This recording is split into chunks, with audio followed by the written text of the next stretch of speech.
O novo ECA digital, também conhecido aí como Lei FELCA, acaba de entrar em vigor. O objetivo do texto é inquestionável e super necessário, né? Criar mecanismos robustos de proteção para crianças e adolescentes no ambiente online. O desafio é que quando o Estado legisla sobre infraestrutura digital sem aliar ele perfeitamente com a arquitetura de software, surgem os gargalos técnicos complexos. A forma como as novas regras foram redigidas impõe a obrigação de verificação de identificação e moderação, que na prática poderiam entrar em choque com um ecossistema open source, né? Como o Linux, a gente vai falar sobre isso. E exigem aí adaptações profundas, até mesmo em aplicações com criptografia de ponta a ponta. Então o vídeo hoje é longo, mas é importante para propormos as melhorias e avaliar os impactos práticos na engenharia de software e os desafios arquiteturais que o mercado e os reguladores terão que resolver daqui para frente.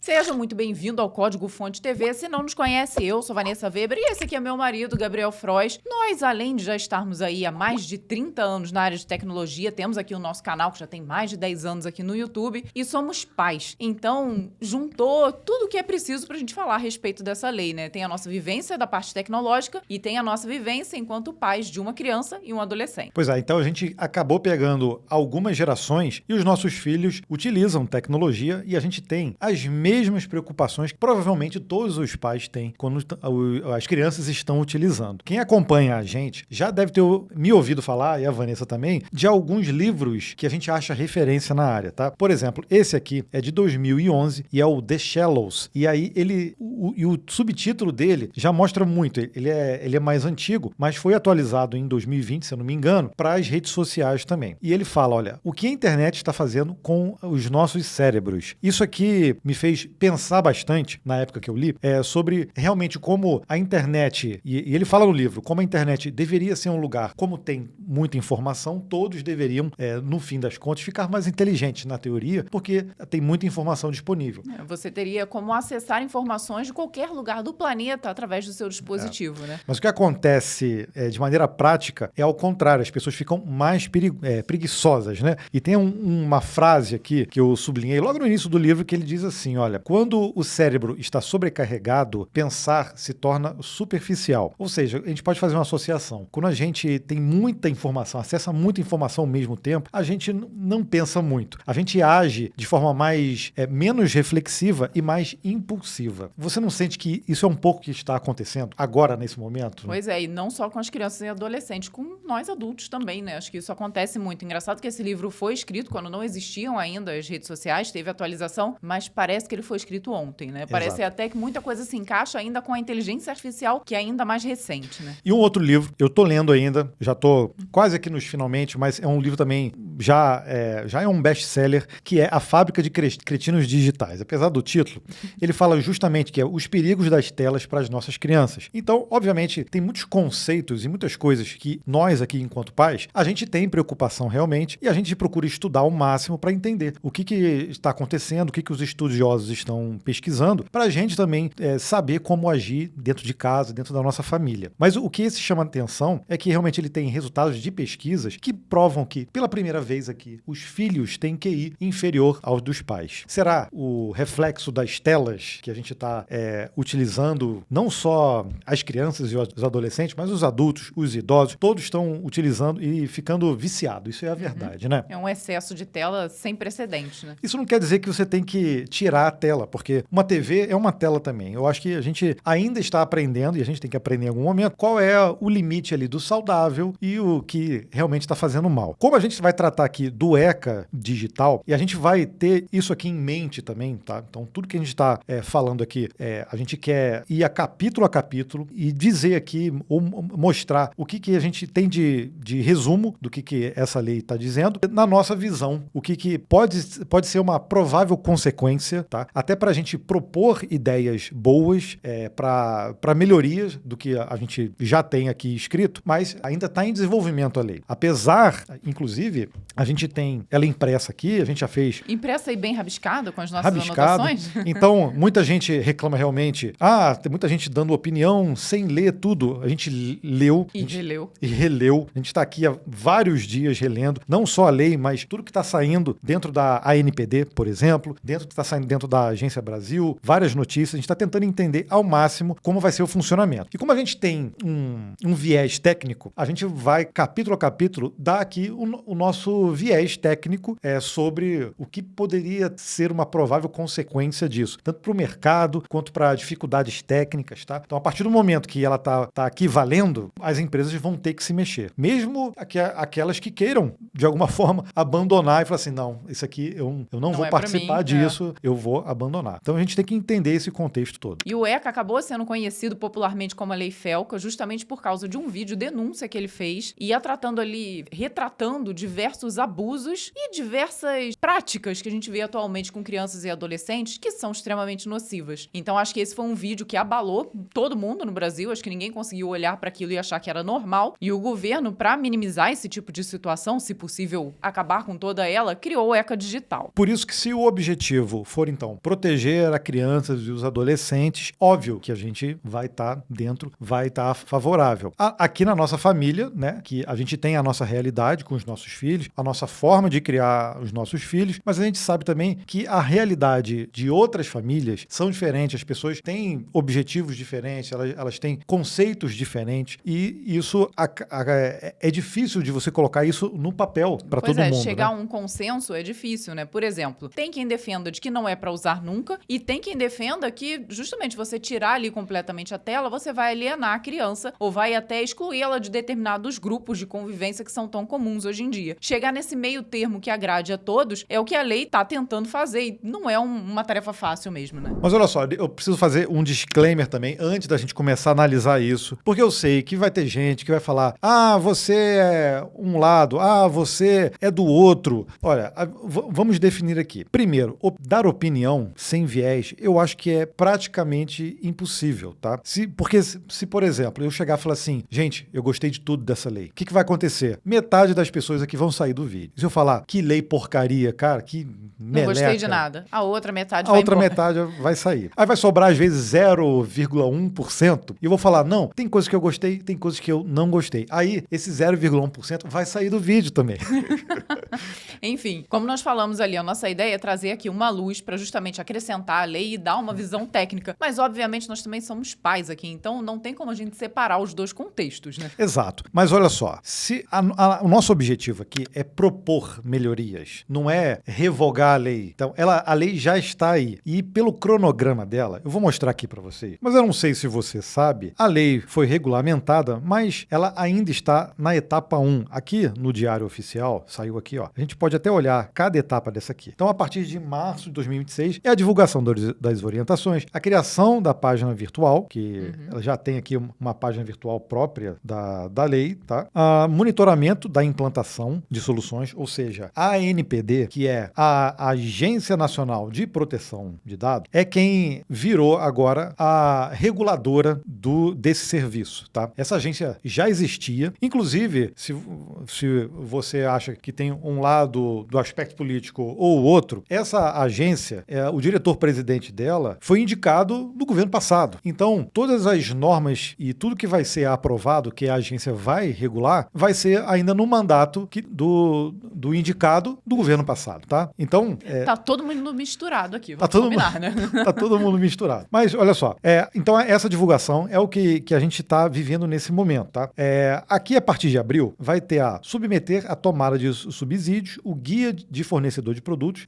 Então, eles vão criar um guia, né, de fornecedor de produtos ou serviços de tecnologia com escopos e obrigações gerais. Ou seja, realizar tomada de subsídios com vista a colher contribuições técnicas da sociedade e aprimorar a interpretação e aplicação da lei. Exatamente aí que entra esse vídeo, né? Na parte das contribuições técnicas da sociedade, que somos nós nesse momento. Exato. Né? Somos pais, somos técnicos, então a gente leu e releu e a gente quer contribuir, tá? E vale aqui a observação. Você pode fazer o mesmo através desse vídeo nos comentários. E essa é a ideia, que a gente realmente discuta aqui, tanto o que nós estamos falando, a sua interpretação da lei, que pode ser diferente da nossa, e a gente discutir, trazer ali o que tem de melhor para a lei através dos comentários. Agora, se você ficar criando treta nos comentários, isso não vai ajudar em nada. Não vai agregar. Se você discordar de algo que a gente olhou aqui, interpretou de uma forma diferente, por favor, cite o capítulo, o artigo, o parágrafo, tá? Se você quiser colocar o texto, e coloque a sua interpretação. E aí a gente pode criar um fórum aqui nos comentários para justamente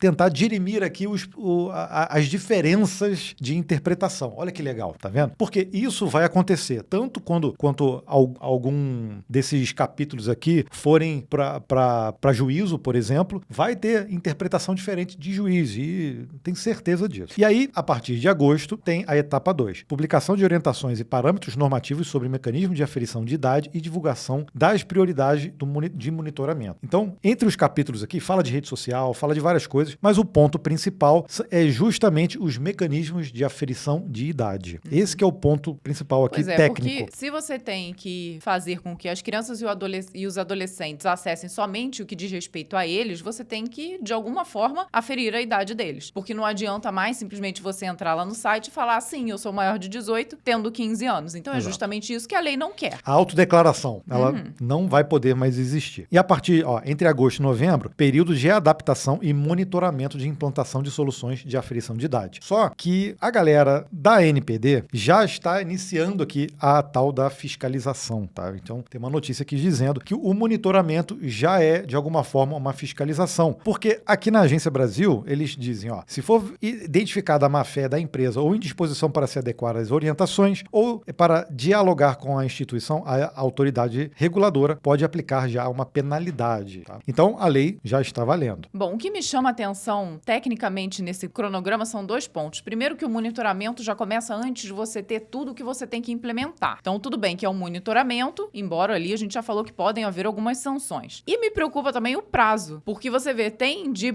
março até agosto para se discutir, mas para implementar é de agosto a novembro. E já em janeiro, você começa em janeiro de 2027, você já começa com a fiscalização. Então, o tempo de implementação de uma tecnologia que você vai ver que são muitas, né? São muitos recursos que vão ter que ser inclusos nas redes sociais ou nos serviços, e o tempo é muito curto. Então, bora ver o que tem nessa lei, No primeiro capítulo, a lei define as regras do jogo e o seu alcance. O ponto principal é que o ECA Digital ele não se aplica apenas a produtos feitos especificamente para crianças, mas qualquer software, aplicativo ou jogo que tenha aí o chamado acesso provável. Para ele, independentemente de onde a empresa esteja sediada ou onde o código foi desenvolvido. O texto, ele também traz um dicionário próprio, definindo aí juridicamente termos como rede social, sistema operacional, perfilamento de dados e as caixas de recompensas, loot box, que são as famosas dentro dos games, tá? Por fim, o capítulo estabelece que a privacidade e a segurança devem ser prioridade desde a concepção do software, mas também reconhece que os pais têm o dever legal de supervisionar ativamente o que os filhos fazem na internet. Agora, o grande problema jurídico aqui desse capítulo está no conceito de acesso provável, né? A lei diz que se houver considerável facilidade de acesso ou então atratividade, o produto cai na malha fina do ECA Digital. Para o mercado de tecnologia, isso gera uma insegurança gigantesca.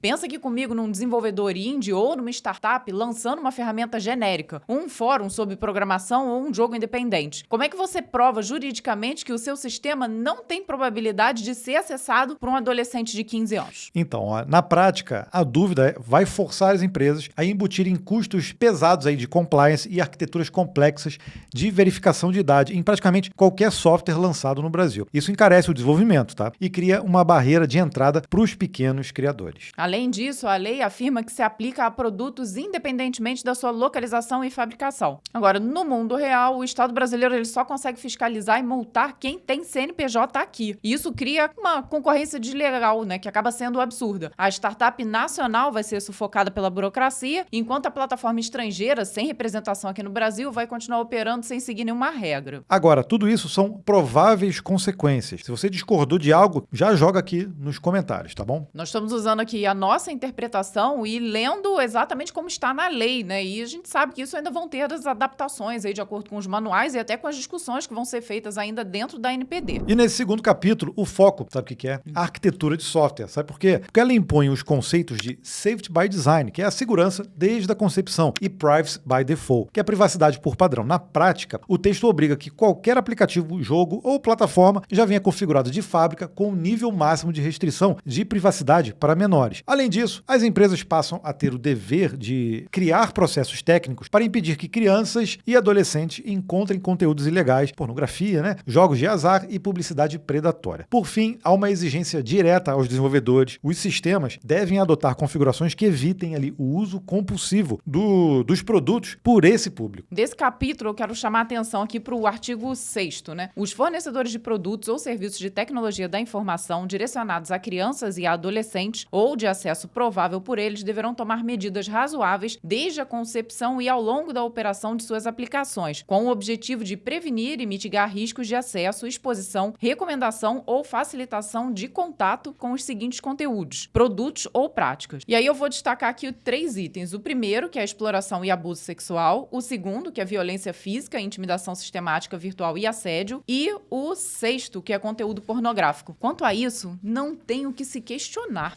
Exato. Né? Não tem que pensar. Esse tipo de coisa, nenhuma criança, nenhum adolescente tem que ter acesso e muito menos ser abusado de alguma forma com isso, né? Agora, olha só. O problema aqui está na subjetividade técnica do artigo 8. A lei exige que os desenvolvedores evitem o uso compulsivo, mas ele não define o que significa no nível de código ali ou da interface o que é isso, né? O que é o uso compulsivo para o Estado? É um scroll infinito? São notificações push? É a gamificação de um aplicativo de estudo? É aí.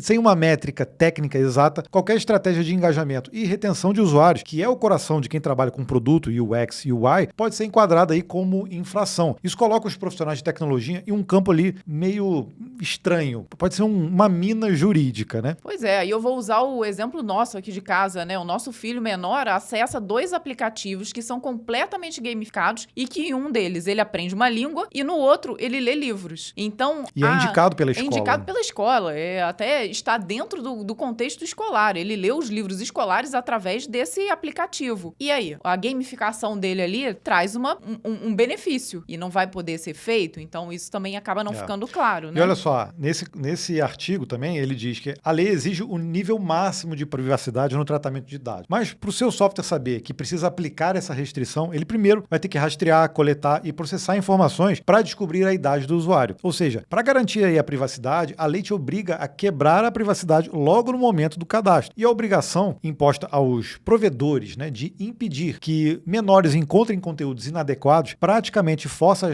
as plataformas a implementarem filtros de moderação automatizada e varredura de conteúdo em massa. Isso afeta aí diretamente o custo de infraestrutura, né, cloud, para as empresas e abre porta para o bloqueio algorítmico de conteúdos inofensivos. Bom, a lei também não define ali parâmetros técnicos exatos do que separa um engajamento orgânico de qualidade de um design manipulativo. E isso acaba transferindo o poder de legislar sobre o UX e UI para decisões arbitrárias da agência reguladora ou de juízes que não compreendem, talvez, o desenvolvimento daquele software em questão. E vamos pensar, a proibição de publicidade comportamental pode forçar plataformas gratuitas a adotarem modelos de assinatura, que é conhecido aí como paywalls, né? Criando uma barreira financeira de acesso à informação para a família de baixa renda ou contraria aí o princípio da inclusão digital. Lembrando mais uma vez, são possíveis consequências. E aí, nesse caso, como a gente está falando de autenticação de menores para esses softwares, esses serviços, no fim, a gente precisa autenticar todo mundo. Então, as consequências são também para quem são os maiores de idade, os adultos. E vamos para o capítulo 3. A lei foca aqui no bloqueio de conteúdos e serviços restritos para maiores de 18 anos, o que inclui material pornográfico, jogos de azar, apostas e outros produtos vedados por lei. O grande destaque aqui é o fim definitivo da autodeclaração, aquele famoso botão do sim, eu tenho mais de 18 anos. Ele tem que deixar de ter validade jurídica e deixar de existir, né? E não sai para nada, né? É verdade, vamos combinar, né? E a partir de agora, as plataformas são obrigadas a adotar mecanismos confiáveis de verificação de idade. A cada acesso do usuário a esses conteúdos, além de serem proibidos de permitir que menores sequer criem contas nesses serviços. Isso aí já tem que ser proibido de qualquer forma. Não é para nenhum menor ter acesso a esse tipo de conteúdo. Mas olha só, vamos às possíveis consequências. O pesadelo técnico desse capítulo está na expressão a cada acesso. Como a autodeclaração é proibida, como que o desenvolvedor implementa uma verificação confiável toda vez que o usuário entra no sistema, sem destruir completamente a experiência de uso, tá? Esse é o desafio. O usuário tem que fazer biometria facial ou enviar foto, sei lá, um documento, toda vez que abrir um jogo com classificação 18 anos, de mais de 18 anos, ou um site adulto. Será que ele vai precisar fazer isso?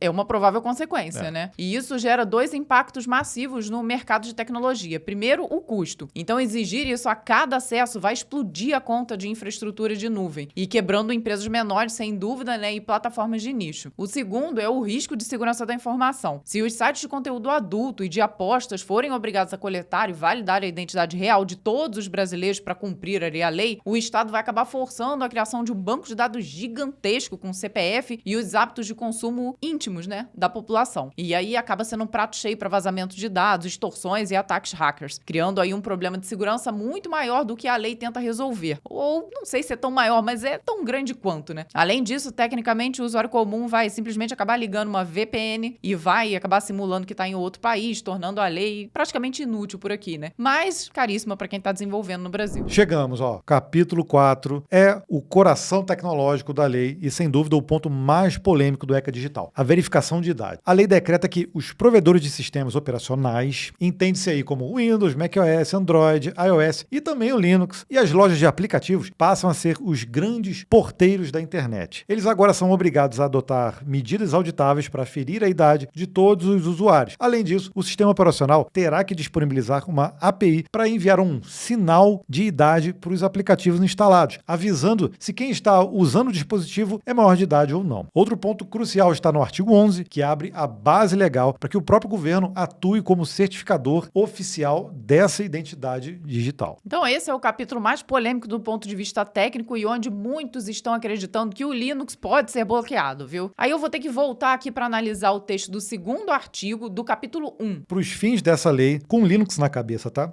Não são considerados produtos ou serviços de tecnologia da informação as funcionalidades essenciais para o funcionamento da internet, como os protocolos e os padrões técnicos abertos e comuns que permitem a interconexão entre as redes de computadores que compõem a internet. Se a gente colocar esse texto aqui no chat GPT e colocar assim, ele está falando do Linux, provavelmente em algum momento ele vai falar sim, em algum momento ele vai falar não. Esse é o problema, né? Porque quando ele fala padrões de internet, tá bom, eu penso aqui no HTTP. Putz, beleza, esse aí não está sendo abrangido pela lei. O Linux fica numa sombra aqui, fica algo meio nebuloso. Porque, de fato, imagina, se a gente tirar o Linux dos servidores, acabou a internet. Pois é. Né? Mas pensa o seguinte, uma distribuição Ubuntu é igual para o servidor e é igual para um desktop. Não tem tanta diferença. Eu não acho, sinceramente, eu não acho que seria tão impossível adotar um sistema de verificação de idade, sei lá, open source, algum sistema desse. Eu acho que até já existe, tá? Não tenho conhecimento tão profundo, mas eu acho que já tem algum projeto desse. Se você souber, pode colocar aqui. Mas se a gente ler exatamente esse segundo parágrafo lá do capítulo 1, eu tenho um pouquinho de convicção de que quem escreveu estava assim com o Linux na cabeça. Pois é, e vamos até aqui justificar, né? O problema de se escrever as leis é que você não pode colocar o nome das ferramentas, das tecnologias explícito ali, porque você não pode falar do Linux, porque amanhã é criada uma nova versão, algo diferente. Não, tu imagina então uma você lei tem que dizer o que é sem falar o nome.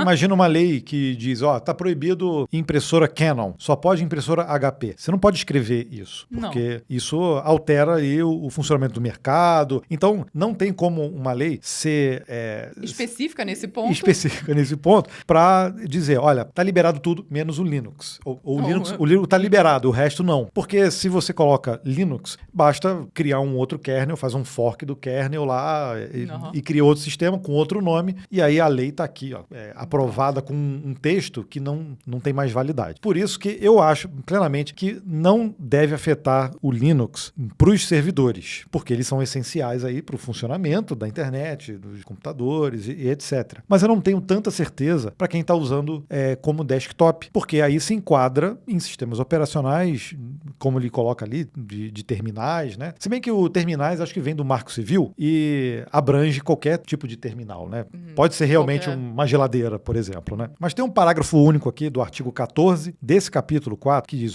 independentemente das medidas adotadas pelos sistemas operacionais e pelas lojas de aplicações dos fornecedores que tratam o caput desse artigo, deverão implementar mecanismos próprios para impedir o acesso indevido de crianças e adolescentes e conteúdos inadequados para a sua faixa etária nos termos. Ou seja... Desdisse um pouco do que estava sendo falado antes, né? Porque antes a loja de aplicativo ou o sistema operacional dariam esse sinal de idade. E agora não. Mesmo que ele te passe isso, você tem que ter a sua própria forma de verificação, né? Pois é. Aí eu quero chamar um outro ponto que a gente já leu outras pessoas do próprio ANPD falando sobre isso aqui em notícias, que está aqui. O poder público poderá atuar como regulador, certificador ou promotor de soluções técnicas de verificação de idade. E E aí, parágrafo único. Ou seja, se não houver um fornecedor ou fornecedores, o próprio poder público pode atuar. Ele vai fazer? Eu não sei. Mas aqui na lei está um poderá, tá? Então, a gente tem que ficar atento a isso. Será, por exemplo, que as aplicações, se você vai abrir um WhatsApp e ele vai pedir uma autenticação via GovBR, por exemplo, eu acho que não é o adequado, tá? Mas tem um parágrafo único, ó. A atuação do poder público prevista no caput desse artigo deverá assegurar a participação social por meio de consulta pública e de outros mecanismos de participação social, de forma a garantir transparência no processo regulatório. Ou seja, se o poder público resolver atuar como regulador, certificador ou o promotor, tá? Então, isso tem que ser feito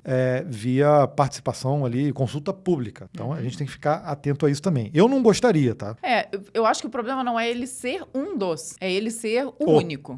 Entendeu? Você obrigatoriamente ter que utilizar a solução, porque aí você centraliza todos os dados de todo mundo com o governo ou com um sistema, é muita coisa. Embora acho que eles já tenham tudo. E aí, olha só, porque muita gente já pega esse ponto e fala, ok, a privacidade vai para cucuia, né? Mas aí tem um terceiro parágrafo que me chamou a atenção também, mas eu fui consultar sobre isso. Ó. O ato do poder público, do poder executivo, regulamentará os requisitos mínimos de transparência, de segurança e interoperabilidade para os mecanismos de aferição de dados. Se a gente olhar e de supervisão parental adotado pelos sistemas operacionais e pelas lojas de aplicativo. Então, o poder executivo é que vai regulamentar os requisitos mínimos de transparência. Isso tudo está no poder executivo. Se a gente olhar o cronograma, diz exatamente que eles vão publicar orientações normativas, os parâmetros normativos. Então, essa responsabilidade é da ANPD. Mas, na lei, diz que é o poder executivo. Ah, mas a ANPD está vinculada ao ministério, ela também é o poder executivo. Ok, ela é uma autarquia, ela também faz parte do poder executivo, mas quando está explicitamente poder executivo,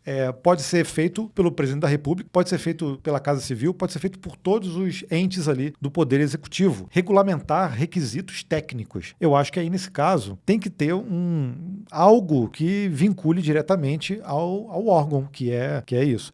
Vai ter gente que vai falar que não, porque se em algum momento a ANPD for extinta, vai ter que revisar a lei. Pois mas existe ali formas de se fazer isso na lei. Acredito, não sou jurista, mas eu acho que colocar isso com o poder executivo fica muito genérico. Fica muito genérico. O que você acha disso aí? E ainda voltando um pouco sobre o Linux, que eu acho que é um ponto importante. E vamos tentar entender as possíveis consequências desse capítulo. Ó. A primeira delas é o bug aí do open source. A lei, ela impõe obrigações severas aos sistemas operacionais de terminais, mas ela ignora completamente como o software livre funciona. Quem é, por exemplo, representante legal do Debian, do Ubuntu ou do Arch Linux aqui no Brasil para assinar termos de conformidade? Como você força uma comunidade global descentralizada a embutir um rastreador de identidade estatal no código do sistema? Não tem jeito, pela redação atual, a distribuição e o uso do sistema Linux no Brasil, eles acabariam operando num certo limbo jurídico. A segunda contradição é o fim do anonimato disfarçado de proteção, né? Para garantir que uma criança não acesse conteúdo restrito, o sistema será forçado a verificar a identidade de todos os adultos. Se o poder público assumir o papel de certificador, cada acesso a cada um dos aplicativos, sites, exigirá uma autenticação cruzada. Isso cria um honeypot gigantesco, um banco de dados centralizado, registrando quem acessou o que e que horas. Acaba sendo ali um prato cheio para vazamento e um ataque direto ao princípio de minimização de dados da LGPD. Por fim, há um completo deslocamento da realidade do hardware. A lei exige, por exemplo, que a API do sistema operacional garanta a idade de quem está usando o aplicativo. Mas no Brasil é extremamente comum que uma família inteira divida aí o mesmo tablet ou computador. Não é verdade? Me diz aí.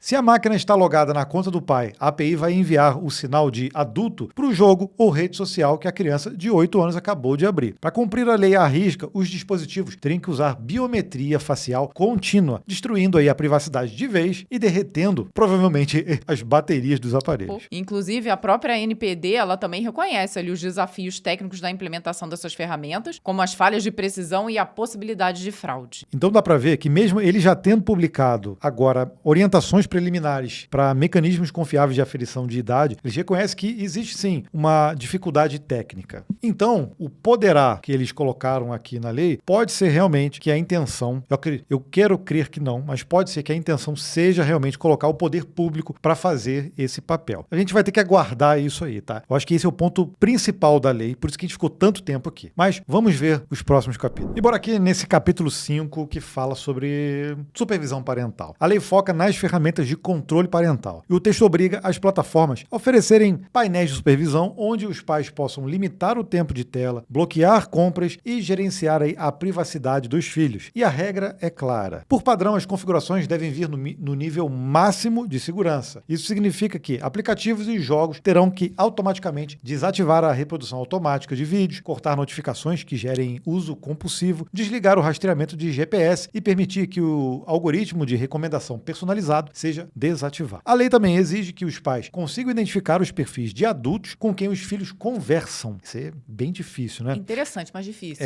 E proíbe expressamente os chamados dark patterns, que são aquelas interfaces manipulativas criadas para dificultar a vida de quem tenta ativar os bloqueios de segurança. E quais são as possíveis consequências? O grande choque desse capítulo é com a arquitetura de criptografia e com o modelo de negócio das redes sociais. Primeiro, quebra de criptografia, né? O artigo 18 ele diz que a ferramenta parental deve permitir identificar os perfis de adultos com os quais o menor se comunica. Eu acho ótimo isso. Como um mensageiro com criptografia de ponta a ponta, por exemplo, o Signal ou o WhatsApp, ele vai entregar essa informação aos pais sem interceptar a lista de contatos ou os metadados da conversa. Já pensou nisso? Para o aplicativo fornecer isso no painel parental, ele vai precisar rastrear e armazenar ativamente quem está falando com quem, criando aí uma vulnerabilidade de segurança gigantesca no sistema. É o que a Vanessa falou, isso também é um honeypot. E segundo, o botão de desligar o algoritmo, né? A lei exige um controle e a opção de desativação sobre os sistemas de recomendação personalizados e ferramentas de inteligência artificial. Para plataformas ali como o TikTok, Instagram ou o próprio YouTube, o algoritmo de recomendação é simplesmente o produto principal. Se o desenvolvedor for obrigado ali a colocar um botão de desligar o algoritmo para menores, o que sobra, né? Um feed cronológico vazio? Então a lei tenta resolver um problema de moderação simplesmente exigindo que as empresas desliguem o motor principal que faz o software delas funcionarem. Então o que muda drasticamente é a forma de como o front-end e o back-end dessas aplicações são construídos. E mais um ponto, a usabilidade inviável. A exigência de restringir a comunicação apenas a usuários autorizados pressupõe que os pais terão que aprovar, então, manualmente. Fazer uma whitelist de cada amigo, colega de escola ou parente que tentar enviar uma mensagem para o adolescente ou para a criança. Em termos de UX, né, que é a experiência do usuário, isso eu acho que vai ser um pesadelo operacional, porque ele vai gerar atrito constante e vai forçar os adolescentes a migrarem para plataformas clandestinas que não cumprem ali a lei, fugindo do radar dos pais. Pois é, então a intenção é excelente, mas como fazer para implementar isso tudo é que é a grande pergunta, né? Eu sei que tá longo, mas a lei é grande também, tá? Bora falar então do capítulo 6. Ele trata especificamente dos produtos de monitoramento infantil. A gente está falando aqui de aplicativos de rastreamento de celular, as babás eletrônicas conectadas e softwares de controle de uso. O resumo desse capítulo é bem direto. A lei exige que empresas que desenvolvem essas ferramentas garantam a inviolabilidade das imagens, sons e também a localização, né, transmitidos aos pais. Mas a grande novidade legal está no parágrafo 1º. O software agora é obrigado a ter mecanismos que informem a criança ou adolescente em uma linguagem clara e apropriada que eles estão sendo monitorados. Pois é. O modo, então, espião invisível passa a ser ilegal. Vamos pensar aqui, ó. A primeira grande falha desse capítulo é uma ilusão técnica que é a exigência da inviolabilidade. Qualquer profissional de segurança de informação, e você pode perguntar para ele, tá? Eles sabem que não existe sistema 100% inviolável. Quando a lei regulamenta o uso de aplicativos que gravam áudio, câmera e GPS de crianças 24 horas por dia, ela também está criando aí o honeypot, que é o potinho de mel, tá? Para possíveis cybercriminosos. Se o servidor de uma dessas empresas vazar, o que vai parar na Dark Web não é uma senha vazada, mas a rotina, o quarto e a exata localização de milhares de crianças em tempo real. A lei cria, então, uma superfície de ataque gigantesca. E a segunda contradição é o paradoxo do spyware avisado, né? A lei obriga o desenvolvedor a notificar o adolescente de que ele está sendo rastreado. Do ponto de vista do produto, isso destrói a proposta de valor para muitos pais que tentam ali descobrir se o filho está envolvido com algo perigoso sem que ele saiba. E na prática, o adolescente que sabe que está sendo monitorado vai simplesmente fazer ali o root no Android, vai fazer um jailbreak no iPhone, vai usar uma VPN ou então vai deixar o celular em casa mesmo, né? E tem um choque com as Big Tech. Para um aplicativo monitorar tudo o que acontece no celular e ainda emitir avisos constantes que não podem ser desligados, ele precisa de privilégios de administrador. Então isso acaba quebrando o sandbox dos sistemas operacionais. Por exemplo, a Apple e o Google, eles frequentemente banem aplicativos das suas lojas para esse tipo de comportamento intrusivo. Ou seja, o desenvolvedor brasileiro fica esmagado se não criar aí o aviso onipresente. Ele viola o ECA digital. Se criar exigindo privilégios profundos no sistema, ele não é aceito na App Store e nem na Google Play. E aí, como é que vai ser? E agora chegou no capítulo, a gente não manja muito não, tá? Mas fala especificamente de jogos eletrônicos e esse mercado que é gigantesco de games, tá? O resumo aqui, ele atinge em cheio 2 pilares dos jogos online. O primeiro dele, o artigo 20, que proíbe expressamente as loot box, aquelas caixas de recompensas aleatórias compradas com dinheiro real, em qualquer jogo direcionado ou de acesso provável por crianças e adolescentes. O segundo é o artigo 21, que determina que qualquer jogo com chat de texto, áudio ou vídeo deve vir com uma comunicação bloqueada por padrão. Então, o chat só pode ser liberado após o consentimento explícito dos pais ou responsáveis. O primeiro problema aí, crítico, e possível consequência desse capítulo é o isolamento dos gamers brasileiros, tá? Exigir que, por exemplo, o chat venha bloqueado por padrão e só ativado com consentimento parental cria um pesadelo aí de engenharia para os estudos globais, como a Valve e a Epic Games ou um desenvolvedor indie, por exemplo, na Steam. Como que eles vão validar o CPF de um pai brasileiro para liberar o chat de voz no meio de uma partida? Dá para fazer? Dá, mas olha a complicação. Né? Para não tomar multa no Brasil, e é muito mais barato e fácil para esses estúdios estrangeiros simplesmente aplicarem aí o geoblocking, ou seja, bloquear o IP de jogadores brasileiros de seus servidores globais, ou remover o chat completamente para o nosso país, quebrando aí a experiência multiplayer. Então, dá para fazer? Dá, mas olha só a consequência, né? A segunda contradição é uma bomba atômica ali no modelo freemium. A lei proíbe as loot box baseando-se novamente na regra do acesso provável. E acontece com jogos como o CSGO, o EA Sports FC, que é o antigo FIFA, eles sobrevivem dessa mecânica. Se a lei diz que basta um acesso provável de um adolescente para a prática ser ilegal, mesmo os jogos classificados para maiores de idade podem ser enquadrados, já que os adolescentes jogam massivamente esses títulos. E isso pode inviabilizar a distribuição de jogos gratuitos no Brasil, forçando o mercado a voltar para o modelo de venda de cópias caras, o que afasta ali o público de baixa renda. E para fechar esse combo aí de possíveis consequências, né? O texto ignora o ecossistema dos consoles. Se o adolescente joga no PlayStation ou no Xbox, a comunicação já é mediada pela rede da Sony ou da Microsoft. O desenvolvedor do jogo vai ter que criar uma API própria de verificação parental por cima da verificação do console. É redundância de código, aumento de custo do servidor e acaba sendo uma burocracia que simplesmente não é compatível com a realidade do desenvolvimento de jogos. Agora sim, chegamos ao capítulo 8, que mexe diretamente no bolso das plataformas e no modelo de negócio da internet, a publicidade no meio digital. Bom, vamos ao resumo, né, que pode ser um golpe no marketing digital. O artigo 22, ele proíbe totalmente o uso de perfilamento, ou seja, rastrear o comportamento, os cliques e os interesses, para direcionar anúncios comerciais para crianças e adolescentes. A lei também proíbe o uso de análise emocional para tentar vender produtos para esse público. Já o artigo 23, está aí na sua tela, ó, ele traz uma regra com a qual ninguém em sã consciência discordaria. É terminantemente proibido que a plataforma monetize ou impulsione qualquer conteúdo que erotize crianças e adolescentes ou os coloque em contextos adultos. É óbvio.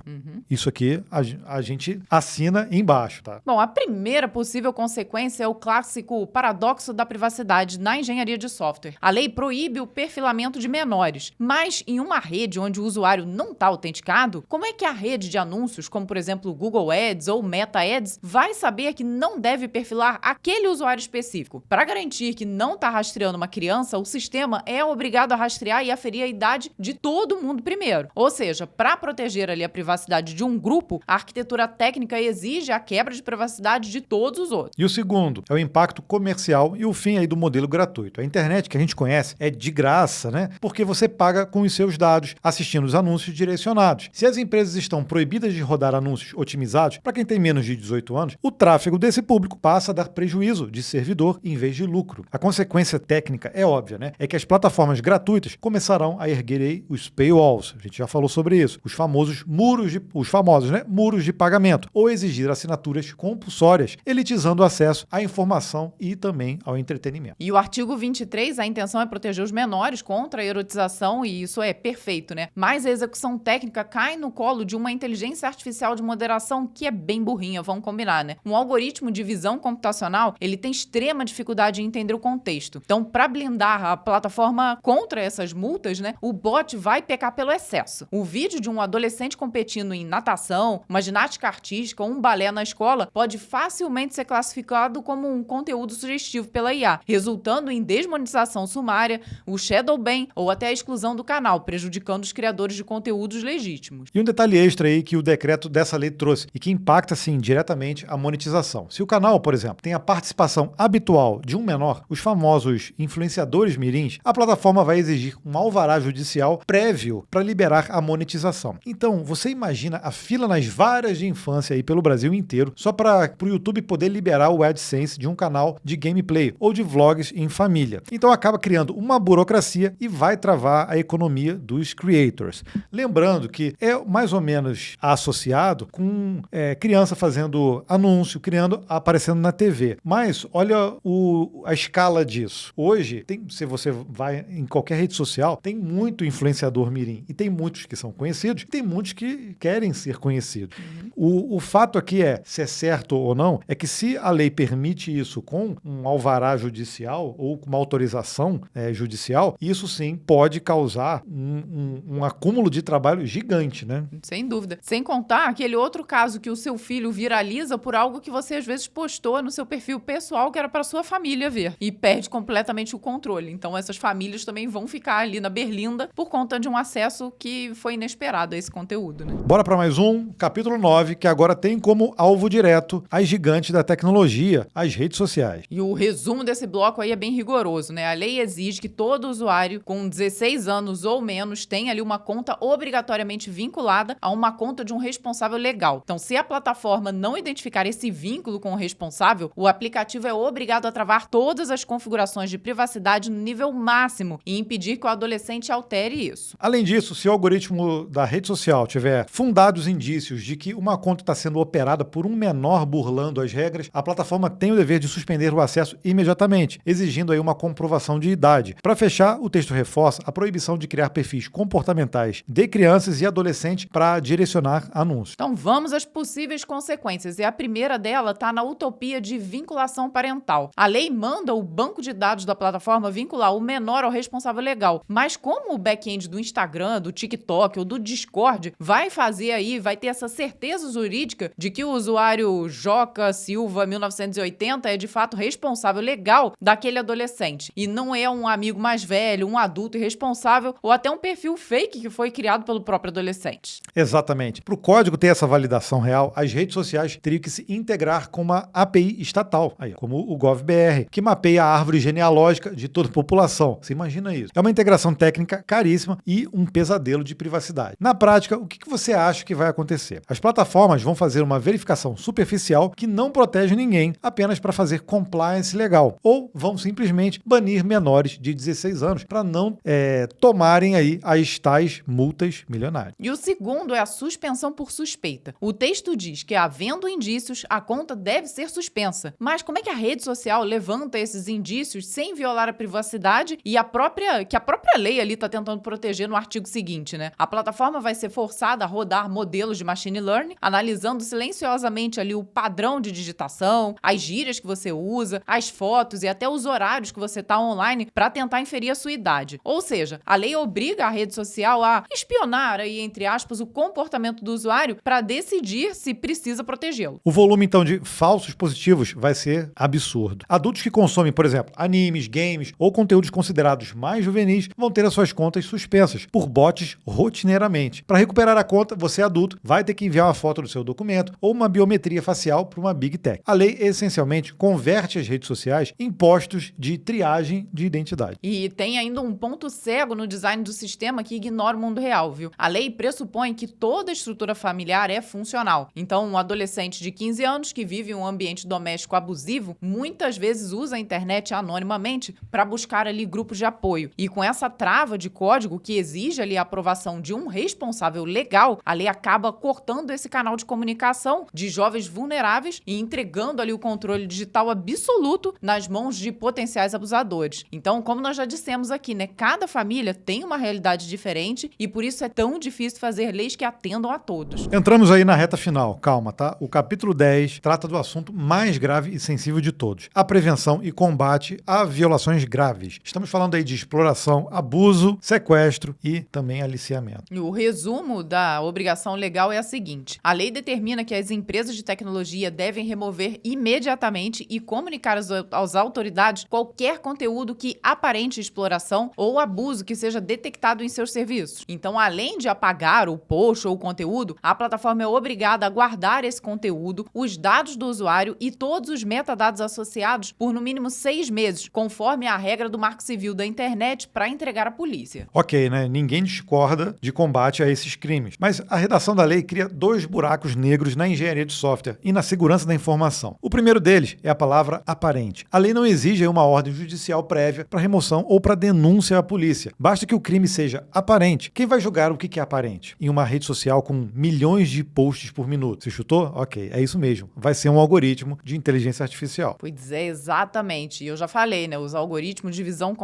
computacional, eles têm uma taxa ali de falso positivo considerável. E se a IA da plataforma classificar, por exemplo, erroneamente, uma foto inofensiva de um pai dando banho num bebê, ou um adolescente de biquíni que apareceu às vezes no fundo da praia na sua foto, né? E isso daí pode ser classificado como uma aparente exploração. E a plataforma vai apagar o conteúdo, vai reter os dados e vai enviar um relatório para a Polícia Federal. Então, o cidadão comum passa a ser investigado criminalmente por causa de um bug de interpretação do algoritmo. E a empresa assume ali o papel de polícia e juiz ao mesmo tempo. O segundo bug arquitetural, e talvez aí o mais perigoso para a infraestrutura da internet, é o choque direto com a criptografia de ponta a ponta, que a gente já falou antes. Aplicativos como WhatsApp e Signal não têm chave para ler o que os usuários estão enviando. Como a lei obriga o aplicativo a detectar e comunicar um conteúdo que ele tecnicamente não consegue enxergar. Para cumprir essa lei sem fechar as portas aqui no Brasil, os mensageiros, né, eles teriam que implementar o que nós chamamos ali de Client-Side Scanning, no mundo da cibersegurança conhecida como CSS. E ele é um código embutido no próprio celular que escaneia as suas fotos e as mensagens antes delas serem criptografadas e enviadas. Se o algoritmo achar algo suspeito, ele avisa o servidor. Ou seja, a lei praticamente força a quebra de privacidade absoluta das mensagens privadas, transformando o celular de cada cidadão brasileiro em um certo espião do próprio usuário. Chegamos no capítulo 11 e ele trata de reporte de violação aos direitos das crianças e adolescentes. Esse é um capítulo que muda ali a dinâmica de denúncias e a moderação na internet. O resumo aqui é a legislação da derrubada extrajudicial. O artigo 29 diz que as plataformas são obrigadas a remover conteúdos nocivos assim que forem notificadas pela vítima, por seus representantes, pelo Ministério Público ou por ONGs. E o detalhe mais importante, independentemente de ordem judicial. A lei exige que quem teve o conteúdo derrubado tenha aí o direito de recorrer, saiba o motivo da exclusão e seja informado se a decisão foi tomada por um humano ou por um algoritmo. E por fim, o parágrafo 4 traz uma exceção polêmica.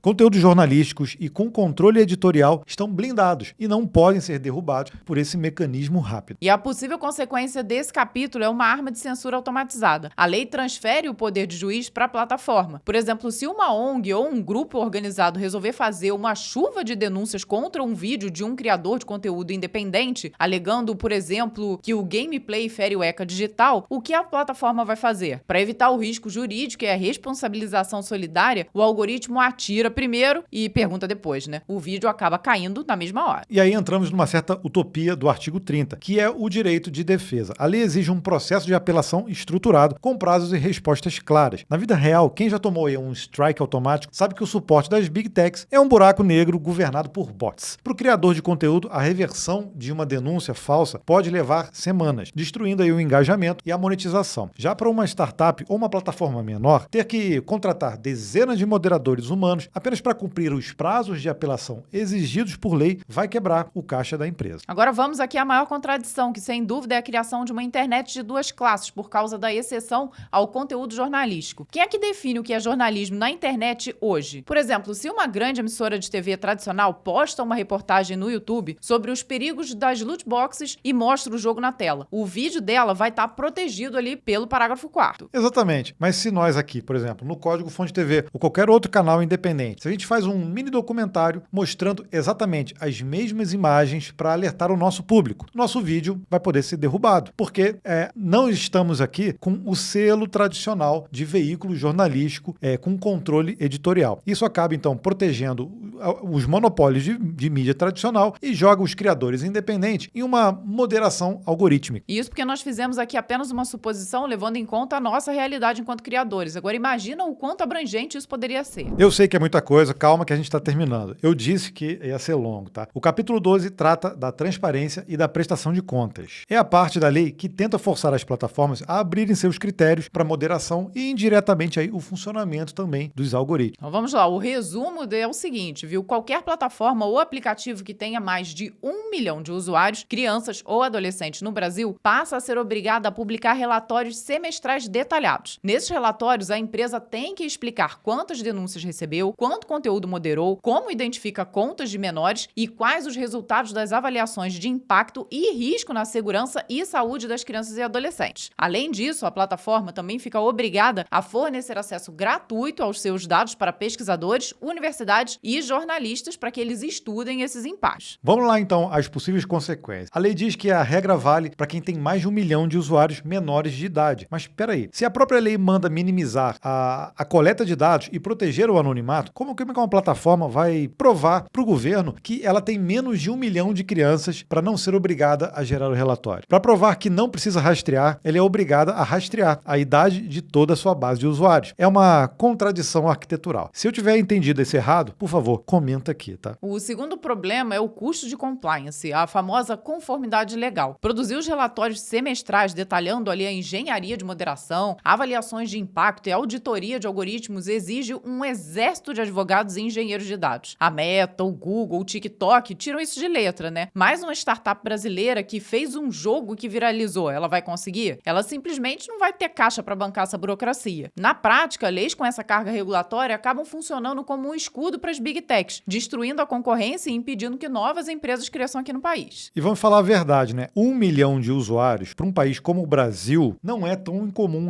assim da gente se ver, tá? Mas, por fim, a gente tem também o pesadelo da segurança da informação. Olha só, o texto obriga a plataforma a detalhar publicamente os métodos que usa para identificar contas infantis e atos ilícitos, além de abrir acesso a dados para instituições de inovação ou jornalísticas. O que a lei chama de transparência, o cybercriminoso, ou mesmo alguém que queira conhecer os métodos utilizados, chamará de documentação para burlar o sistema. Então, como são dados transparentes e abertos, com certeza isso vai atrair pessoas com má intenção. Infelizmente é assim que vai acontecer, né? Quando você detalha ali como o seu filtro de moderação funciona, você está entregando ali o mapa da mina para quem cria os bots, os spams, a rede de pedofilia, os criadores de contas fakes, e abrir esses dados do banco, mesmo que supostamente anonimizados para pesquisadores externos, cria vetores de ataque gigantescos. Infelizmente, a história já nos ensinou ali com o escândalo da Cambridge Analytica que pesquisadores acadêmicos podem facilmente vazar ou vender esses dados, viu? Transformando uma medida de transparência na maior brecha de segurança possível. O capítulo 13, que tenta resolver um problema que nós mesmos levantamos lá atrás: o uso abusivo dos instrumentos de denúncia. E o resumo aqui é a tentativa da lei de frear ali os trolls e o uso da plataforma como uma arma de censura. Como os capítulos anteriores facilitam muito a derrubada de conteúdo baseado em denúncias, esse capítulo obriga as empresas de tecnologia a identificarem e punirem os usuários que fazem denúncias falsas e de má fé. As punições vão desde suspensão temporária até o banimento definitivo da conta e o acionamento da polícia, garantindo sempre ali o direito de defesa do usuário punido. Pode ser então que a gente entre nesse sentido em um loop infinito de moderação. Pensa na pipeline da plataforma. Ela já é obrigada a moderar o conteúdo original em tempo recorde. Agora ela precisa criar um sistema paralelo para julgar a intenção de quem denunciou. E como a lei garante o direito de recurso, a plataforma tem que moderar a apelação do troll. É uma explosão exponencial de custo operacional. O segundo problema é a exigência do parágrafo 2º, que beira ali a uma certa utopia. A lei exige que as plataformas definam critérios técnicos e objetivos para caracterizar o abuso. Como é que um algoritmo de IA ou até um moderador humano terceirizado vai diferenciar tecnicamente um ataque coordenado para prejudicar um canal de um usuário leigo que simplesmente interpretou o vídeo de forma errada e denunciou achando que estava fazendo algo certo? O algoritmo, ele não lê intenção, gente, e parametrizar a má-fé em código é praticamente impossível. E a maior falha prática que vai doendo aí no bolso dos criadores de conteúdo: a assimetria da punição. Na internet real, fóruns rivais ou fazendas de bot usam milhares de contas descartáveis para promover ataques de denúncia em massa. O algoritmo de rede social entra em modo de segurança e derruba o vídeo do criador na hora. Pois é, e semanas depois, quando a plataforma finalmente analisar os logs, identificar o ataque abusivo e banir as contas falsas, o estrago já foi feito. O criador de conteúdo já perdeu ali o pico de visualizações, já perdeu a atração do algoritmo e a monetização monetização das principais 48 horas. Então, isso pensando no caso do YouTube, né? A lei manda ali banir a conta descartável do agressor, mas ela não prevê nenhum mecanismo técnico para restaurar o engajamento ou o prejuízo financeiro de quem sofreu o ataque. Aliás, acho que nem tem como fazer isso, né? Bora falar então de governança, que é o capítulo 14. Em outras palavras, olha só, quem vai fiscalizar e ditar as regras do jogo nessa infraestrutura toda? O resumo é bem direto. A lei entrega o poder de fiscalização e regulamentação para uma autoridade administrativa autônoma, que a gente já falou aqui, que é a Agência Nacional de Proteção de Dados, a ANPD. A gente vai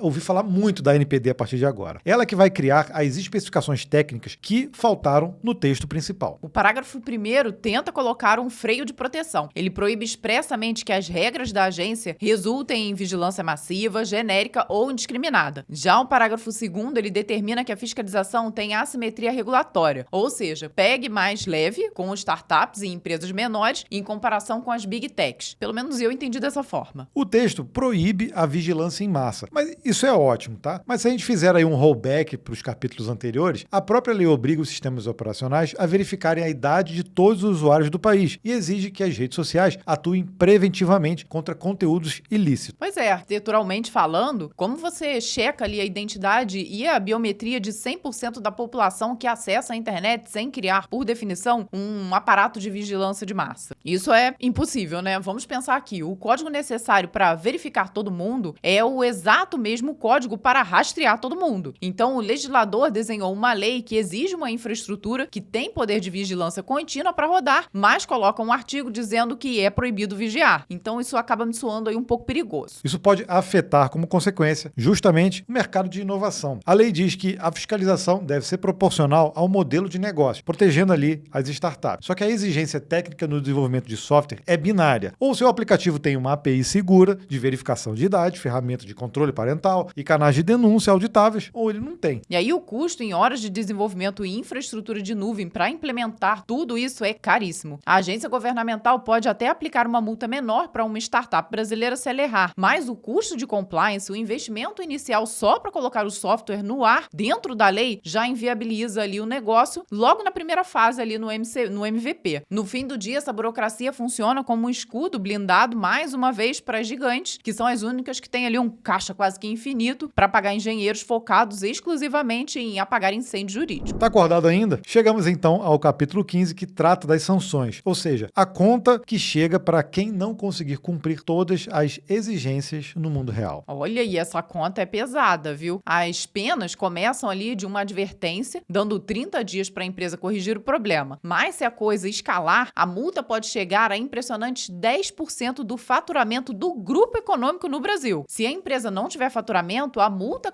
é calculada ali por usuário cadastrado, podendo chegar ao teto de 50 milhões de reais por infração. A lei prevê a suspensão temporária ou a proibição total das atividades da empresa no país. As multas são aplicadas pela ANPD, mas o bloqueio e a suspensão são determinados aí por um juiz. E o parágrafo 6º deixa claro: se a empresa não sair do ar por conta própria, o juiz vai mandar os provedores de internet, os serviços de DNS, e os pontos de troca de tráfego bloquearem o acesso na marra. Uma provável consequência é assustar os investidores. A lei diz ali na multa que chega até 10% do faturamento de todo o grupo. Agora imagina a Microsoft ou o Google. Se um jogo obscuro no Xbox ou um aplicativo secundário cometer uma infração, a multa não é sobre o faturamento daquele app, mas sobre a receita inteira da nuvem, do Azure, do Office 365 ou de todo o Google Cloud do Brasil, né? O risco sistêmico se torna tão alto que desencoraja o lançamento de novos produtos e tecnologias no país. Pois é, o segundo problema é a guilhotina aí no pescoço do software livre e de projetos gratuitos. O texto diz que, se não houver faturamento, a multa pode ser de até R$1.000, né, por usuário cadastrado. Imagine um fórum de tecnologia de código aberto, mantido por doações que não têm faturamento, mas tem 50 mil usuários cadastrados. Se tomarem uma infração por falha na moderação de um comentário, a multa quebra os mantenedores do projeto para o resto da vida. Eu tenho certeza que esse não é o objetivo de quem escreveu a lei, mas pela letra fria, isso não seria impossível. E vamos ver aqui o parágrafo 6º, o bloqueio da infraestrutura. Mandar provedores de internet e serviços de resoluções de nomes ali, os DNS, bloquearem uma aplicação é o que nós chamamos aqui de tapar ali o sol com a peneira. A grande verdade, que já vimos acontecer aqui no Brasil, é que qualquer pessoa com um navegador mais moderno consegue ativar uma VPN e continua acessando o serviço serviço bloqueado como se tivesse na Europa ou em qualquer outro lugar do mundo. Só que o dano colateral desse bloqueio na infraestrutura é catastrófico. Hoje em dia, por exemplo, a internet toda roda em cima de CDNs, que são as redes de distribuição de conteúdo, como a Cloudflare, que já deve ter ouvido falar, ou a AWS. Se um juiz manda bloquear um IP para tirar uma rede social do ar, ele pode acabar derrubando o IP que hospeda um sistema, por exemplo, de um hospital ou um gateway de pagamento. Viu como foi rápido? Estamos aqui nas disposições finais. Capítulo 16. Aqui estão as regras para quem quer operar no Brasil. São 3 pontos principais. Primeiro, a lei exige que todas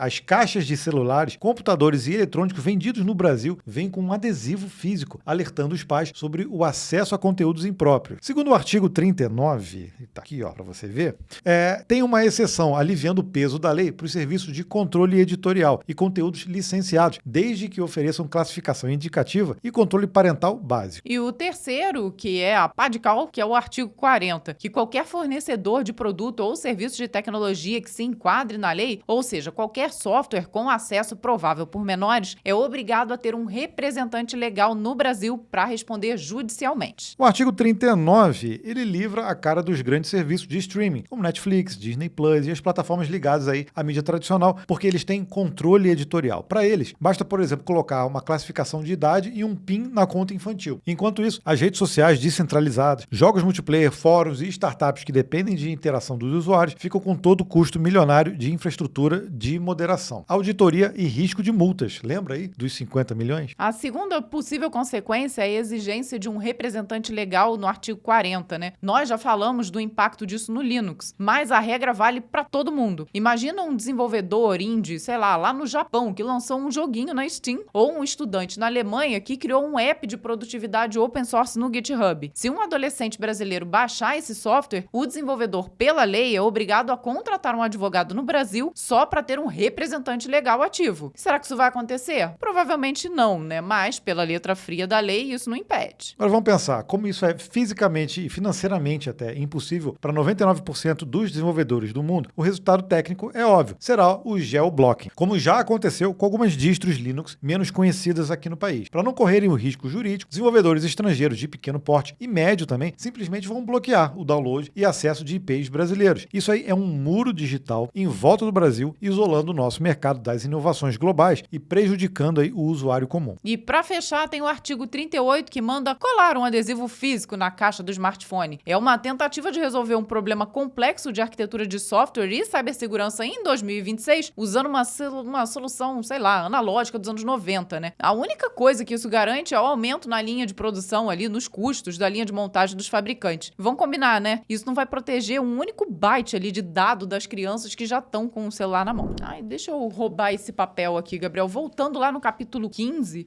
existe um artigo 36 que foi vetado e que fala justamente dos valores decorrentes das multas aplicadas com base nessa lei, que eles seriam destinados ao Fundo Nacional para Criança e Adolescente. Não entendi por que ele foi vetado, confesso, viu? Acho que seria justo que as multas fossem para esse benefício. Agora sim, lemos tudo, passamos por toda a estrutura do novo ECA Digital, mas o nosso objetivo com esse vídeo não é simplesmente rejeitar ou apontar dedos. Vamos lembrar que o objetivo central dessa lei é a proteção e a segurança das crianças e adolescentes na internet, e isso sim é uma prioridade absoluta. O nosso papel é acender um alerta técnico sobre as consequências não intencionais dela. A gente quer mostrar que na tecnologia cada linha de restrição gera um impacto em cascata no sistema inteiro. E é exatamente por isso que agora a bola da vez está ali com a NPD. E a NPD vai ter aí uma missão dificílima pela frente. O que a gente espera de forma muito propositiva é que a agência pese todos os fatores antes de colocar as regras definitivas em produção. Dá para criar parâmetros de segurança robustos sem asfixiar a inovação tecnológica no Brasil. Eu acho que dá, né? E sem viabilizar também o livre desenvolvimento de negócios. Pois é, a gente não pode correr o risco de isolar o mercado brasileiro. É essencial que a regulamentação leve em conta a realidade do open source, o custo do compliance para as startups nacionais e a sobrevivência dos criadores de conteúdo independente. E se o texto da lei precisar sofrer aí grandes mudanças no futuro, com emendas ou ajustes no Congresso, que isso seja feito para melhorar a performance da lei e não para burocratizar ainda mais a internet. E eu sei que é um desafio gigante de design de produto e políticas públicas. Proteger aí os vulneráveis sem acabar com o anonimato, sem quebrar a criptografia e sem criar barreiras financeiras para o acesso à tecnologia. A gente confia que, ouvindo a comunidade técnica e todos os envolvidos, é possível chegar aí nos termos ideais. A gente vai continuar monitorando as atualizações dessa lei e das regulamentações. E é por isso que esse debate não pode parar por aqui. A gente quer ouvir a sua opinião e a sua solução. Como você, atuando na área de tecnologia, resolveria esse desafio arquitetural de proteger as crianças e os adolescentes? Deixa sua proposta aqui nos comentários. E se você curtiu esse vídeo longuíssimo e esse mergulho analítico na nova lei, já deixa aqui o like, se inscreve no canal, pode compartilhar aí o vídeo com a sua equipe, com a galera da faculdade e com quem mais precisa entender aí os próximos passos da nossa internet. Valeu, galera. Até a próxima. Tchau, tchau.